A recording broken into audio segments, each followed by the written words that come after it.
Ito. Etong channel. Oo. Ang nagbigay sa inyo ng sobrang stress. Opo. Talaga. Parang ano na siya boss, parang nawalan ako ng gana kaya mga nung nakaraan, parang gusto ko lang nandun lang ako sa bahay. Tapos parang ayaw kong bumangon, gusto kong nasa higaan lang ako. Tapos gusto kong matulog, di ako makatulog. Bigla na lang akong babangon tapos iiyak. Alam mo yung ganon? Kasi hindi ko alam kung anong mangyayari sa amin eh.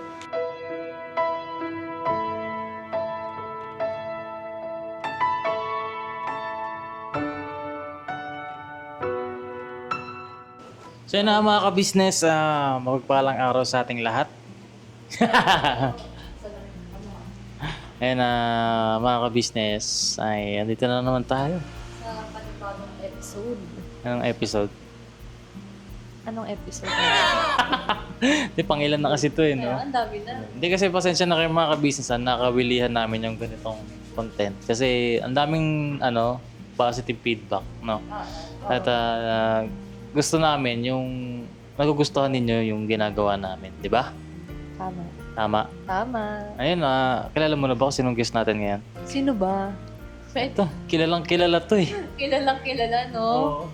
Ito kasi, Sikat eh. sikat na sikat at saka maingay. Oo, sobra. Yung dalawang yun eh, no? Sobra. Huwag natin patagalin, tawa na sila ng tawa doon, no? Tawagin natin si Ate Junjun, tsaka si Kagwang Bay. Papaya. Ayun, palakpakan natin mga ka-business. Di ba? Pasok pa lang, ingay na. Hello mga business, magandang hapon po sa ating tanan. Kumusta mga gamudya? Kami ay okay ra. Ano yun? Hindi ko naintindihan yun, Gusto na raw, okay lang daw siya. Ay, ganun na. Pambira. Hindi talaga ako kasabot magbinisaya eh. Gamay lang, gamay. Gamay. Ayan ang mga ka-business, welcome po natin si Bay Papaya at si Ate Junjun. Ayan, sa mga nakakilala sa kanila, ayan, si Kuya Bay po ay yung naglalako ng saging. Ayan, habang naglalako siya, kumakain din siya ng saging. Yan ang tinatawag na street body. Tapos si Ate Junjun, yung kanyang misis. Yan, siya ba yun? Hindi iba. Ay, ba? Sino? Si Masya. Masya, ako din yun. Buti alam mo. Ba't mas siya? Tawag ng lola niya sa akin. Kasi boss, may history yan. Nag-away kami dati. Tapos umalis ako, sabi ng lola niya, wala na si Masya, uning lakaw na. Ba't mas siya? Wala lang. Ano siya? Sino nga ba si Masya pa? Yung may daladalang pusa. Baliw. Ganon. Baliw palang tawag sa'yo ng lola niya. Oo, kasi nag-aaway kaming dalawa eh. Siyempre, paborito ng lola eh. Oo. Eh, siya yung inano. Kahit kasalanan niya, sa akin na bunto yung sisi. Diba? Ganon. Masya is baliw pala, si baliw. Tama naman. Masya is Minsan lang ako baliw po, charot. Masya is buang. Teka, saan na ba yung cellphone ko? Saglit lang mga. Oy. Kayo ba nanonood ng vlog? Opo. Tagal sumagot? Oo. Sige, testing. Anong vlog yung napanood nyo na ganitong interview? Si Papa din sa Papachi. Magbigay nga kayo isang tanong doon, te. Anong tinanong namin? Yan ang Nakita ko na sa tablet eh, no? Ayun. Ayun, mga ka-business. Nanonood daw sila. Sa live, So, boss. Live? Pag nagla-live kayo. Yung preview. Yung preview. Oo nga. Nagko-comment nga sila doon. Ayun mga ka-business. Siyempre, today is December 23. Uy. At ilang araw na lang, matatapos na itong taon na ito. Uy. Sige, ito mga kabisi. Kilala kasi natin si Bay at saka si Junjun, si Ate Junjun, na silang dalawa ay kwela talaga, di ba? Pansin mo ba yon? Sobra, palagi. Palagi. Tsaka pansin ko, pagka dumarating ka dito, lagi kang, Hi, Ate Jun! Ikaw nga. Hi, Ate Jun! Ganun ang tao ng mga. Ganon, no? Ay, ano talaga sila? Baga parang madaling, makisamahan, parang ganon. Madaling magaan sa loob, di ba? So, yun, kilala natin sila sa ganon. So ngayon, mga kabisnes, medyo ibahin natin. Uy, kinakabahan ako ah. Kayong dalawa ba, kaya niyo bang magseryoso? Kahit Kaya. 30 minutes lang. Kaya, boss. Kaya naman. Sige. Kasi may mga tanong ako dito na medyo seryoso. Ayun, tinan, seryoso na sa Tuwan-tuwa ka kay Ate Junjun Sa kanilang dalawa. Bakit?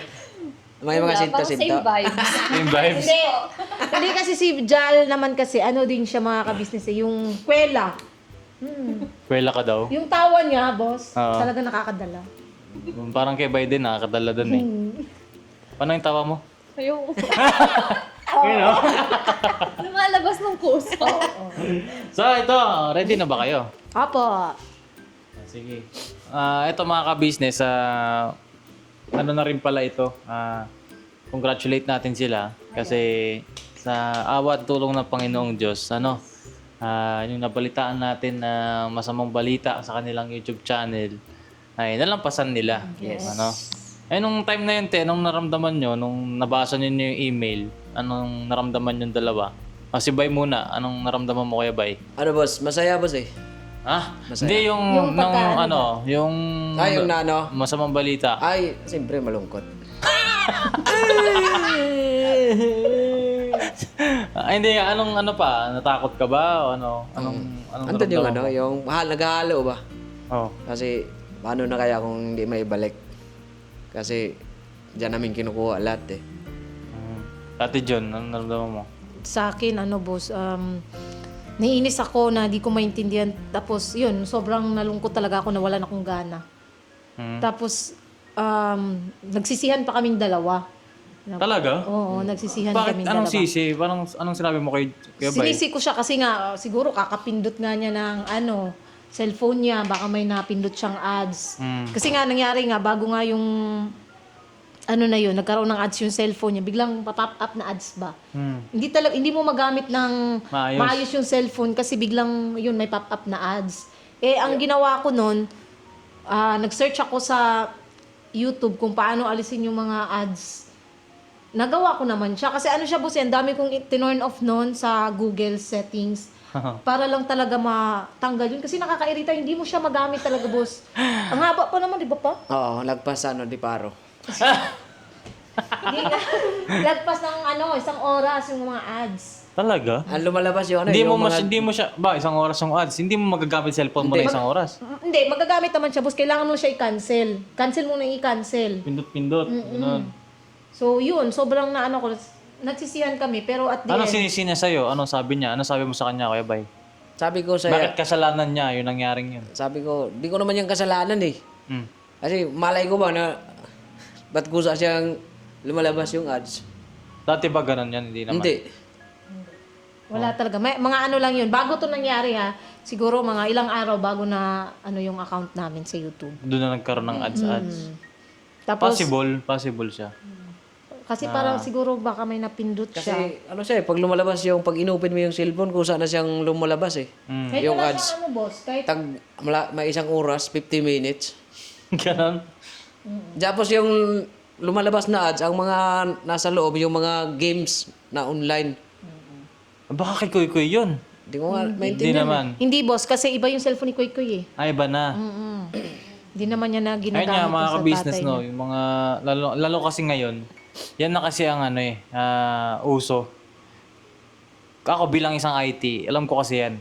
Yung ads kasi na yan, nakapaloob siya sa isang app.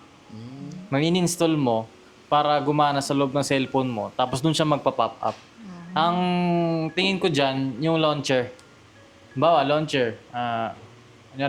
Apple launcher, parang ganun. Pagka ginamit mo sa Apple launcher, mag-iiba yung itsura ng cellphone mo, di ba? Ganun. Pag nag-iba yung itsura ng cellphone mo, ang gumagana na doon is yung launcher, hindi na yung cellphone. Nasa likod na lang yung cellphone. Nasa ibabaw, si launcher. Tapos habang nasa ibabaw si launcher, doon nagpabato ng ads. Tapos yung bawat sulok ng app na yan, hyperlink. Ibig sabihin, kapag pinindot mo tong isang app na to, maya-maya may lalabas na ads. Parang ganon. Sobrang daming pera dyan. Yung mga developer ng ganyan. Mga libre na ganyan. Tapos, kada pindot ni user ng hyperlink, pay-per-click yun. Kumbaga, parang may bayad siya kada isang click. Ganon siya. So, yun yung mga ka-business. Medyo kasi, kaya kailangan, lalo na sa mga age nila, Kuya Bay, syempre. Hindi naman uso dati yan eh. Ngayon lang talaga lalabas. At ang namin dyan sa school, sobrang pangit na gawain siya. Kasi baka man totoo na maraming pera, pero yung experience ng user, pangit, di ba? Ayun nga, kasi nga, hindi mo na magamit na maayos, puro na ads. Kung either papatayin mo yung data or wifi mo para magamit mo siya ng maayos. Pero pag binuksan mo, doon na sasabog na yung ads nun. Ang Sa dami amin kasi na. boss, kahit naka-off yung data. Meron pa rin? Oo. As in, ano siya, kunwari, i-open niya lang yung cellphone niya. Ayun, pop up na agad yung ads. Ads talaga.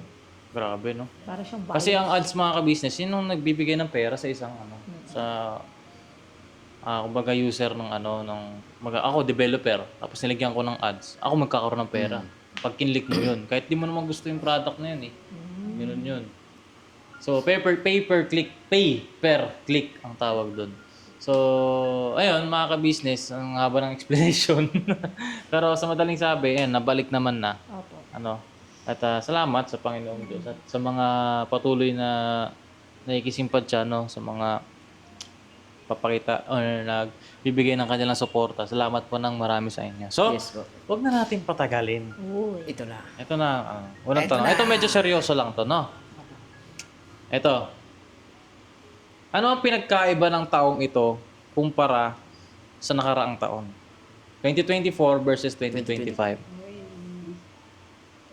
Sino ba muna ako? Kayong dalawa. Sige, ako muna. Sino ba si Bay? Sige, ganito na lang. Padaliin natin. Yung pinagkaiba, ano yung aral na naiwan sa inyo ni 2024? Tapos, kumpara sa aral na naiwan ni 2025. Lesson. Lesson. Ikaw. Ikaw muna. Nagturuan? Hindi, sa akin siguro 2024. Pinagkaiba nila ni 2024 at ni 2025. Parang nahirapan. Magkaparehas lang ba, te? Ano ba pinagdaanan niyo ng 2024? Last year, di ba? Oo. Last year. Marami boss kasi maraming issue eh. Maraming issue, Oo. no? Mas maraming issue last year compare ngayon. 2025. Yes. So siguro iwasan na lang talaga yung yung mga bagay na katulad ng ayun nga, yung pagsagot talaga ng bashers kasi last year is grabe talaga ang ko. Content basher. Oo. Last year. Pero at least naman ngayon 2025 at bago magtapos tong 2025, may mga bagay ako natutunan na talagang hindi na kailangan pang sagutin kasi pang-asar lang talaga sila. Oo, yun siguro yung sa akin kasi Ano yan, pagka self-development mo na natutunan mo sa sarili mo na yung mga tao nagsasabi ng negatibo sa'yo, hayaan mo na lang. opo, Ganon. yun yung sa akin. Okay, Bay? Ano kay Bay? Sa akin, mas, nung 2024, kompleto eh. Oh. Tapos ngayon 2025, Ay, kulang. Kulang, paunti na. Konti na lang. So, anong natutunan mo? Tsaka, yung... Naguguluhan ako eh. Ano natutunan mong leksyon ba? Or yung parang tawag dito? Alam bang, meron ba kayong pagsubok na pinagdaanan ng 2024 na mabigat talaga? As in? Sobra? 2023 kasi yun. Wala, boss eh. Wala. Wala, boss. Sakto lang. Oo. Yung Ngayon lang, 2025, ano sa tingin nyo? Eto. ito. Etong channel. Ang nagbigay sa inyo ng sobrang stress. Opo. Talaga. Parang na siya boss, yung parang nawalan ako ng gana kaya mga nung nakaraan, parang gusto ko lang nandun lang ako sa bahay. Tapos parang ayaw kong bumangon, gusto kong nasa higaan lang ako, tapos gusto kong matulog, di ako makatulog. Bigla na lang akong babangon, tapos iiyak. Alam mo yung ganun? Kasi hindi ko alam kung anong mangyayari sa amin eh. Hindi ko talaga Ikaw, Kuya Bay, nung nalaman mo ganun na, halimbawa, worst case scenario, naisip mo ba na mayroon kang ibang diskarte na gagawin? Kung sakali mang, pinakamalalang mangyayari ay mawala na talaga yung channel ninyo. Ikaw ba, bilang padre de pamilya, meron ka bang diskarte na naiisip na iba? May iba akong, para may iba akong pagkakitaan? Para may provide ako sa pamilya ko? Ang naisip ko nun, boss, kung sakali mang na dinaayos yung channel, ay kausapin ko si Kuya, nabalik na lang ako sa sahod. Ayan, pasensya na. Disconnect yung So, ang sanang solusyon mo, balik sa sahod. Paano kung walang pang pasahod si Papa? Hindi, dito pa rin ako. Ganon. Oo. Ang naisip naman ni Ate Junjun, anong naisip mo? sa akin, siguro talaga, maghanap din ng ibang mapagkakitaan. Pero ang siguro sa iba, ang naisip nila, kasi nabasa lang din akong komento kanina sa live, na kami daw aalis kung kasi gipit. Pero hindi po kasi, wala po kasi sa isip namin yung time na yun, kahit nagkaganoon yung problema namin, hindi namin naisipang umalis. Ang ko lang sa kanya na gumawa siya ng paraan, ayun nga, para mapagkakakitaan. Pero yung pag-alis, wala man, hindi man pumasok sa utak namin. Mga ka-business, no? Siguro, wala pa kasi sila sa ganung sitwasyon eh. Kaya hindi natin masabi. Pero, sa nakikita natin, naririnig natin sa kanila na ano man ang mangyari, no? Gipit man, hindi man gipit, na-disconnect na naman ako. Ba't ganun? Bumalik na siya, boss. Bumalik naman. So, ayun, mga ka-business, di nyo ba naisip na gumawa ng bagong channel? Halimbawa, kasi, di nagawa yung channel nyo, gawa ka na lang bago. Hindi ko naisip po, si Paps lang ang Suggest. Bakit di nyo naisip? Parang nawalan akong gana eh. Ganon. Oo, kasi kung sabi nga ni Pop sa amin na magsimula na naman kayo ulit. Ang iniisip Back to zero, ganon. Ang iniisip ko, sana ko pang kukuha pang bayad ng pang-araw-araw namin. Isa yun sa aming, sa motor. Oo. Yung nasabi ko nga ni Pops, baka boss, isauli ko na tong motor. Oo, itong nasa isip. Oo. Ulit-ulit niya yung binabanggit sa akin din na sasauli niya yung motor. Kasi wala naman tayong magagawa kung sakaling di Anong ginawa nyo nung nalaman yung nalaman nyo may problema? Pagtapos nung magsisihan, ginawa ba kayo? nalalangin boss. Nalangin kayo? Yun na lang. Yan ang isang susi din na kailangan nating makumbinsi ang Panginoong Diyos na maawa siya. Tsaka din yun nga, sa akin kasi pinanghawakan ko yung leksyon nung nakaraan na walang binibigay na problema ang Panginoong Diyos na hindi na aayos at tsaka Hindi mo kaya. Oo, at tsaka hindi yung problemang ibinibigay sa inyo is mas lalong magpapatatag. So, yun lang talaga, yun din sinabi ko sa kanya eh. Binanggit ko kay Bay noon. Wala nun lang to pa, pagsubok lang to sa atin. Tsaka kung sakali kasi na nagkakamali kami ng desisyon, baka tuluyan ang di may balik yung channel namin. Na yung yung naisip namin na di kami lumapit sa Diyos. Kasi ayun, kinausap na namin sila kuya na para sa di ba sa inyo boss na wala nang pag-asa. Pero walang imposible pala sa Panginoon. So parang parang naisip nyo na rin na parang sumuko na lang, ganun. Paano? Hindi magtinda ka uli ng saging, ganun. Sabi ko, kung nasa isip ko rin kung magtinda ko ng saging, ayaw ko na. Ayaw. Oo, kasi naranasan ko na eh. Kasi mahina ako sa yung tinatawag na Stock. Saka magkakaroon naman lugi, magkakaroon naman ng utang, problema na naman. Ang naisip ko, balik na lang ako sa sahod. Kausapin ko si kuya kung papayag siya. Kung kahit buwan-buwan, pasahuran ko ni kuya kahit 5,000 pang pang namin sa tubig, kuryente. So yun mga ka-business, 2025 kasi parang iba-iba talaga yung nararanasan eh. Pero ayun nga, sabi ni Ate Junjun,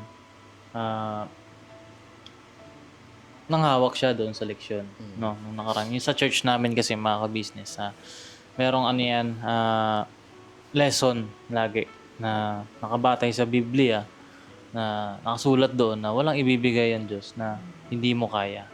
No? Sa mga ka-business natin dyan na maaaring may mabigat na pinagdadaanan, lagi nyo lang din tatandaan. Kasi kung isipin nyo, sa dami-dami ng mga nadaanan natin, andito pa rin tayo, di ba? Opo. Di ba?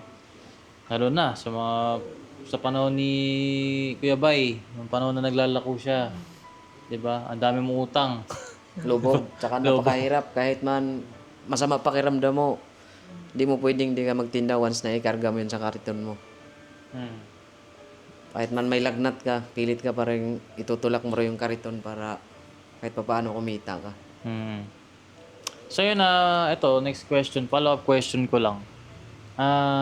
May nakita ka ba kay Bay na ugali niya na hindi mo nakikita noong panahon na sinusubok kayo? Na may mabigat kayong pinagdadaanan. Uy, parang yung ko lang nakita kay Bay ito Positive or negative ha? Kung may nakita ka ba sa kanya? May nagbago ba siya? Kung dati ganito siya, ngayon ganito na siya. Pag may problema kayo, ganun. Boss, positive naman. Positive? Saan? Kasi siya. Paggabi. Yun nga, yung pagpapanalangin. Oo. doon ko siya nakita na ano boss yung sa dumating na problema namin ngayon, talagang yung panalangin niya tao sa puso. Talaga. Doon ko siya nakita na, ay, ano na talaga to siya. Laki na yung pinagbago niya. Kung negative naman, ano lang, yung, Ha? Ano? hindi, kung sa negative naman, ano lang, yung hindi siya marunong mag-comfort. Ay, Oh, mas lalo ko pa siyang inaasar eh. Oo. Ay, ganun. Anong naramdaman mo pag inaasar ka niya? Nabubuisit, boss. Lalo Kasi ako ano. Para ako kasing ano eh, parang pag tinitingnan ko siyang umiiyak lagi, umiiyak. Wala naman akong magagawa eh kasi lagi ko lang siya kinukulit na lang kasi kung halimbawa pati ako umiiyak din. Wala na parang na kaming ano. Parang Inaasar niya talaga ako. Talaga Paano? Talaga ba? Oh, di nga. Ginaganon-ganon niya ako.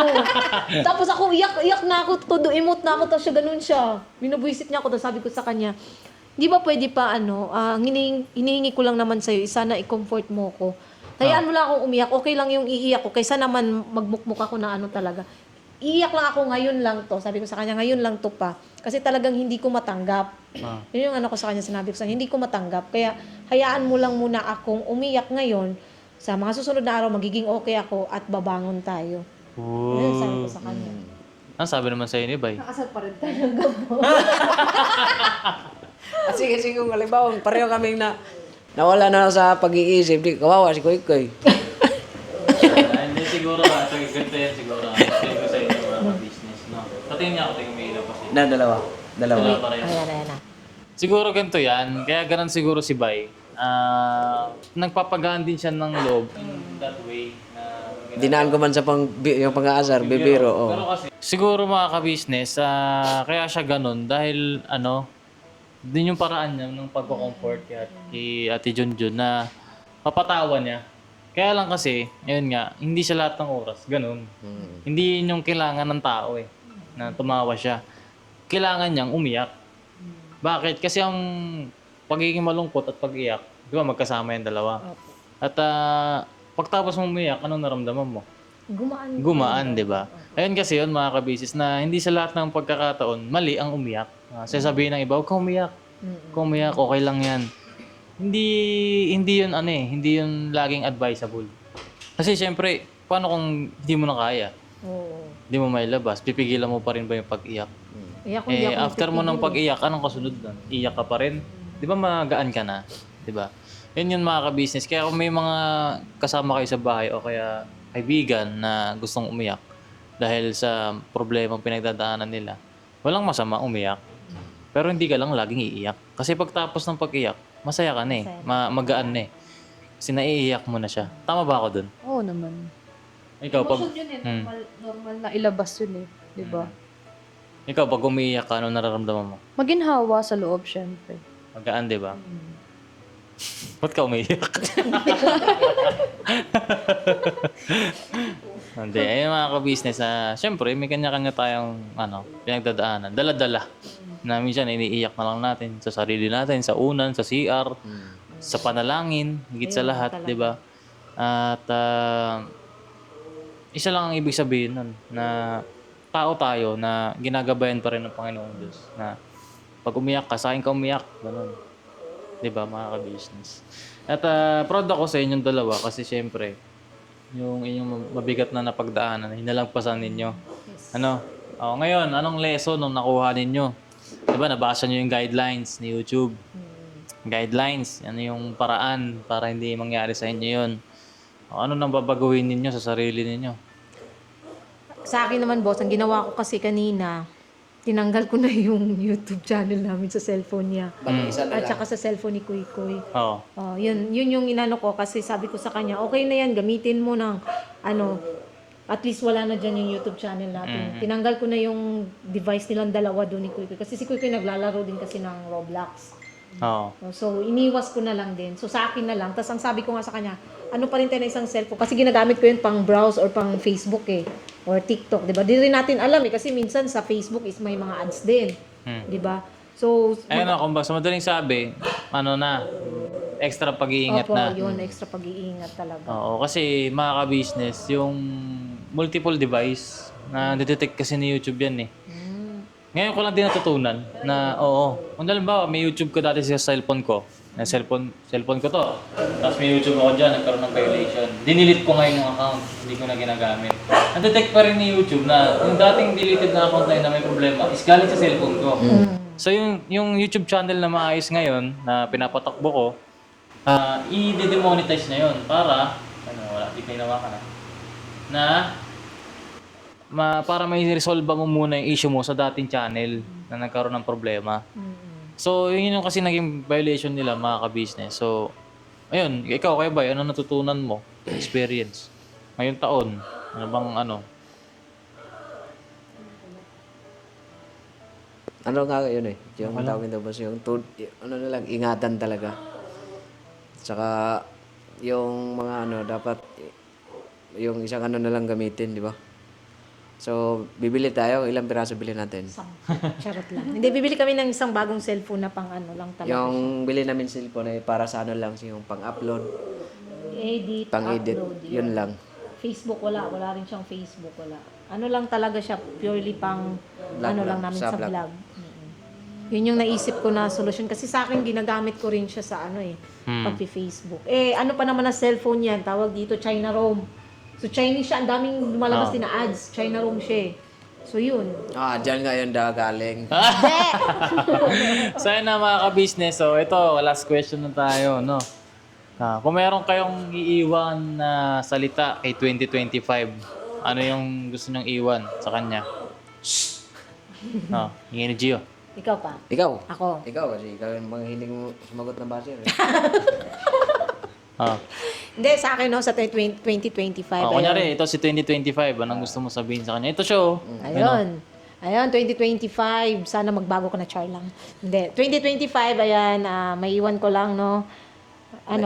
Iiwasan ko na yung mga bashers at saka salamat kasi marami ako natutunan ngayong taon sa mga pagsubok na dumating sa amin. Papasalamat pa rin ako kasi, ayan, buo pa rin yung pamilya ko at andito pa rin kami sa ka-business family. Papasalamat ako kasi ang dami rin namin blessings this year sa 2025. Ang dami talagang blessings na dumating sa amin. No, at saka ang dami ko rin kasi natutunan na leksyon sa totoo lang. May nami-miss ka ba? Meron. Marami, boss. Sino? Alam mo Si na yun. Papa. Ayun sila, baka nanonood. Ayun, kila Papa, magkikita rin tayo pa soon. Yun to be. Hindi, so oo, malapit na. Nabanggit naman na yun ni ate. Mauli na pala kayo ba eh? Hindi, may nabanggit kasi si ate. Abangan nyo yun sa vlog namin. Ayun mga kamisis, abangan nyo sa vlog ni Ate Junjun. Yun, ayun. Kay Papa, ayun, namimiss naman na kita pa. Pero ayun, abangan mo yung regalo ko sa'yo. Parating na soon. Barko. Hindi, may Ikaw ba regalo eh? kasi kami kay Papa. Ikaw. Ito si 2025 ko, sabi mo. Iwanan mo na sa 2025 eh. 2025, dito pa rin kami. Tsaka, last year kasi nakasama, di ba pumunta si Papa? Papa New Year. mo, Oo. Papa niya. Oo. This year yun. Ay, this year ba yun? 2024. Ay, hindi, last year pala. Sige. Last year. Huwag ka magulo. Umiiyak na yung tao ko, pinatawa mo eh. Sige na, sige. Tsaka, yung dito yung pumunta sila Papa, yung dalawa kong kapatid. Oo. Tsaka, sana sa sunod na taon magkita tayo ulit. Hindi ko alam kung saan na kayo eh. Ay, ganun. Wala ka nang balita sa kanila. Wala na eh. Wala kayong contact? Tsaka yung isa kong kapatid na bunso namin.